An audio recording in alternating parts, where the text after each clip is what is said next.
asked to make a TED speech about a month ago, I really didn't have any idea what I could possibly do at all. I imagined TED from the videos that I've seen of people standing in front of a colossal audience, in front of a huge crowd, giving world-shattering ideas, something that was really incredibly unique, something that only they could give. And the more I watch these TED conferences, the more I realize that it really isn't about what you're giving, it's about how you give it. And especially in what you're giving, you need to give something that people can take away. That's something that people can take from the talk and use in their life, that they can think about and reflect on, and have it be useful. So, again, to think, I can give something that I'm good at. I can give you guys perspective on something that I would be skilled at, or I can give you guys perspective on something else that somebody else is, or I can do something else. I can give you guys the tools to become good at anything you want in a better way than you currently do. And from my research and from basically this whole time I've been thinking and writing a speech, I began to realize that skill, in the sense of what it is, being good at something, is really comprised of a few key aspects. And if you can develop these aspects, you will become good at whatever you do. So that's what my talk is going to be on. I'm going to be talking to you guys about how you can develop yourselves in better ways than you did before. So skill, what is it? It's kind of a vague term. It doesn't really bring any images to life. You can't hold it, you can't touch it, you can't feel it. It's not a real thing, But it's something that we each have. We're all good at something, probably. And if you're not, I invite you to think a little bit more about things that you could be good at, things that you could improve on. But skill, again, it's this vague concept. You need to put it in tangible terms. And so my thesis, and what is somewhat controversial, but I think it's correct in the way that I'm going to be presenting it, is that skill is relative. It's relative to the people around you. If you want to be good at something, you have to be better than the next guy. And this seems kind of somewhat dubious, because you think that skill would be something that you can figure out even if you don't have people to compare yourself to, even if you can't compare yourself against everyone else. That there's some things that really you just know that you're good at. But I hesitate to think that. I really do believe that you need to compare yourself to other people to really have a good perspective on where you are in terms of skill. So I'm going to bring in two examples. The first of which you almost certainly know, and the second of which you almost certainly don't. Lionel Messi. He is one of the greatest footballers of all time, if you did not know by any chance. And he's someone who, out of the 2 billion plus people alive today who managed to kick a football around, he's one of the best, in the top 5 by almost anyone's standards. So what makes him good? That's a question you have to ask yourself. You have to think about what exactly gives him his skill. And you can think about it in the way that he kicks the ball around, the way he can dribble past defenders, the way he shoots, the way he just plays. Or you can think about it on his relative terms, how good he is compared to everyone else. Imagine that we were all born with the ability to kick a football 100 kilometers an hour right to the net every time past a defender. Would we still be skilled?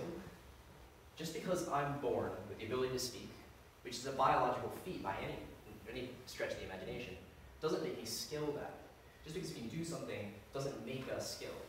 Just because Lionel Messi can do something doesn't make him skilled. He's skilled because he does it better than anyone else, and does it extremely, extremely well. So then you ask, what about people who don't have a basis of comparison, who don't have 2 billion people to compare against? And I give you this guy. You have no idea who he is. TEDxYouth. He is the world's leading expert on Indian bamboo traditional flutes, of all things. This guy makes flutes. He's done it for 25 years. And he is by far the best at what he does. Anyone who plays these flutes, and there are a few, mostly set of friends, anyone who plays these types of flutes buys it from him because he is the best, because his flutes play the best. But how do we know he's good? We can't just say that he's good because everybody buys it. Why does everybody buy them? Because they sound good, but that's not the entire picture. We have to think about why we think that this guy is the best at what he does. But we can't compare him to a group of people. 2 billion people haven't made Indian traditional flutes. There's probably 50 people alive in the world who make them. So we don't have a basis of comparison. So this is where my idea of this comparison to people seems to fall apart, but I really don't think it does. Because I think that we're comparing ourselves, or we're comparing him, TEDxYouth, to us. Because we think that we can't make traditional Indian flute the way that he can. That's what makes him skilled. He's not only in the top percent of people who make these flutes, he's in the top percent of an imaginary group of people who we think possibly ever could. So we don't need a basis of comparison, because we already have one in our minds, because we know that we can't do as well as he can. So this is going to be a small metric. Basically something that allows you to measure how skilled you are. That's really useful if you're doing things which are measurable in terms of speed or accuracy. And this is just real brief, but I think that, personally, it's simple to think of yourself as skilled if you're in the top 5%, and an expert if you're in the top 0.3% of people. And those are both 2 and 3 standard deviations from the mean respectively. In the bottom 95%, I don't want you to think about those people. I don't want you to be one of those people. I don't want to be one of those people, because they aren't really important. They're not the people who actually put in the amount of time. And I really do not think that it is important to be, if you want to call yourself skilled, you need to be in the top 5%. And I think you can do it. But there are a few things that you need to think about, that you really need to focus on if you want to become good at something. So, I'm going to tell you a little bit about myself, something about the first podcast. I am quite dysgraphic. And that means, that's something similar to dyslexia, where someone can't read. It means that I can't write. Is that if I give you a piece of paper and a pen, I can scrawl out letters, but it doesn't really form words. Kind of does, it's somewhat legible, but it's not really there. And the more I practice it, it doesn't get better.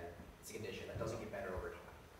So, a few years ago, I found myself in a school where I had to do a lot of work, a lot of assignments, and almost all of them were typed. I'd be writing hundreds and hundreds of words a day. And so, of course, if I can't write, I'm going to be typing this. And I figured out I couldn't type. I was terrible. I was like poking out the keys. It was awful. I didn't want to do that anymore. So I needed to learn how to type quickly if I was to actually succeed in being able to get my ideas down. So I did. So I found a website that allowed me to learn how to type. And this is a graph of every single sentence I've ever typed on this website. It's over 5,000 sentences over the course of 3 years and 14 continuous hours. And this makes no sense. Right now, you have no idea what this graph really means. I'll try to explain a little bit, but it'll really come together further on in the speech when I tell you why this graph in particular is important. So the green line, the green dots, those show the speed, and the purple dots show the score. And the score is something that's calculated by how accurate you are and how fast you are overall. So this means nothing to you. It's just an arbitrary graph. What does it have to do with anything? And so I've found 2 points of information that I really want to share with you guys. So notice, firstly, I put these 2 lines on the graph, and this red line marks a change. Right after that, I've become much faster by something around 10 plus words per minute. For seemingly, there's no clear reason evident. It's not a gradual progression, it's a sharp jump. And blue line, there's another sharp jump, and that's in my typing score. And these things were caused by particular things that I did. And I want to share those with you, so you can use them in your everyday activities, and use them to grow and perform better. So here's a graph that the website generates of every user who's ever typed. On the site, this is a histogram. It shows the speed that most people type at. The further you go away, the faster you are. And right around here, right around 50, it just drops off. The vast majority of people cannot type that fast. And so I took that red line that I showed earlier, where I gained a ton of speed very quickly, and put it on this. So I gained speed where everybody else lost speed.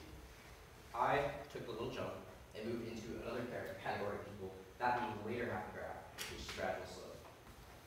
And it took me a while to figure out why it sits. But firstly, around this point, around this line right here, the human brain cannot look at a keyboard, process keys, and press them fast enough. It's about 4 in 1 second. You type 4 letters a second. And by just staring at a keyboard and poking the keys as you see them, you can't go much faster than this. But yet my all-time high has me typing 10 letters a second. So how? The answer obviously is muscle memory. There's a gap that has to be bridged. And so everyone in the majority of the graph doesn't develop that muscle memory, right? And the people who do, there aren't that many of them, the persistent few who manage to keep going, they continue to grow. But everyone else just stops. Now, again, this is kind of getting hazy. I think you're losing me a little bit, but this is where it all comes together. So, I'm going to give you 3 aspects of skill that I think are not only important, but essential to being good at something. The first is speed. So, in my typing example, of course it's important to be fast. That's almost all what it's about. But give other examples in mind. Say that you give me a football, put it in front of me, put Messi on the other side of me, and I have to dribble around him and shoot the ball into the net. Give me 10,000 tries and I'll never do it. It's too good. But imagine that I can slow down time, that I have all the time in the world to make a decision and place a shot perfectly by him. You give me that time. If speed is a factor, then I'll win every time. He's so good because he can do what he does at a rate that almost no one else can. He's extremely fast.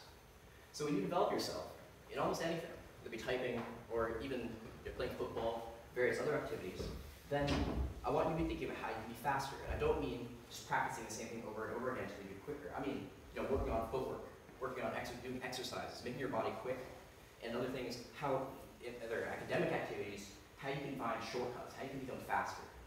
Because I think that without this, you can't actually have a full image of skill. The second thing, consistency. So let's say that I'm a very good footballer, that I'm very good in relative terms, I'm good in the school. So I can dribble around Messi 1 out of 1,000 times. Does that make me as good as him? No. Just because I can do it once doesn't matter. It doesn't matter if you do something perfectly once. Everybody's done something that's crazy in their life. Everybody's done something weird, like kick a basketball, it goes into the net on the other side of the basketball court. Like, it doesn't make you good. But if you can do that every time, if you can do that every single time, then you'll have something that's really valuable. Then you'll be able to take your skills and use them and actually apply them and not just have them be instances of brilliance. And the last thing, and this might be the most important, this is knowledge. You need to know what you're doing. And I don't mean just understand it. I mean you need to really process exactly what you're doing every time you do it until it becomes natural. All of these things are things that if you practice the individual skill enough, you won't need to think about it anymore. Once you think about, if you think about how to play basketball and you're playing basketball enough, and you continue to think about what makes a basketball player good, eventually you will just know it. And eventually, if you work on your footwork and work on how you play the game by speed exercises, you can become faster. And if you grind out shots and you consistently practice, you can get to a point where you're making shots that you weren't able to make consistently a month ago. So when you want to be good at something, I invite you to think about these 3 aspects. That's what I want you to take away from this. I want you to think about everything you do in these 3 terms: speed, consistency, and knowledge. And some things in some skills, one of these 2 or 2 of these may be more valuable than the other, and that's fine. But I believe that in every skill, there's going to be an aspect of each. And I want you to think about how you can develop yourself in regards to these. So, I'm not done yet. I want to go back to the graphs, and I want to show you where it all ties together. This is what I showed before, same image. And so I told you about the sharp jump at the red line and the sharp jump at the blue line. I want to tell you what happens to make these things occur. From the beginning to the red line, I'm developing my knowledge. I need to know where my fingers need to go to press the right keys. I can't be looking down at the keyboard and searching for it. At that point, I'm developing my knowledge. I need to know how to do it. I need to know what to do. And once I do that, then when I get to the red line, I start developing my speed. That's the point where I can go as fast as I want and not have to think about it. Don't have to think about it at all. And I really can just push my limits in terms of speed and dexterity so I can go faster and faster and faster. And then finally, at the blue line, from the blue line to the end, something else changed. And this was conscious. So I decided that it wasn't okay to type one sentence fast and then butcher the next one and take 5 tries to do it right. I needed to do it perfectly. I needed to be consistent. So what I did was I wouldn't let myself go on to the next exercise on the website until I wrote that current sentence perfectly with the same current speed that I had. So that's what I did for about 1,500 samples. where I would sit there and I would finish them until I did them perfectly. It took a lot longer. It took a lot longer. And the thing is, you'd expect my speed to go down. You'd expect that I drop. You'd expect that somewhere I lose that. But I'd already developed my speed. I already had that aspect of my skill. So all it took was giving myself an incentive to become more consistent. So combining these three things, knowledge, speed, and consistency, I was able to develop a method of becoming good at something that's very tangible, something that I need to survive my life. And I really hope that from listening to this, you can take away these three aspects, speed, knowledge, and consistency, and apply them to things that you do every day. Thank you.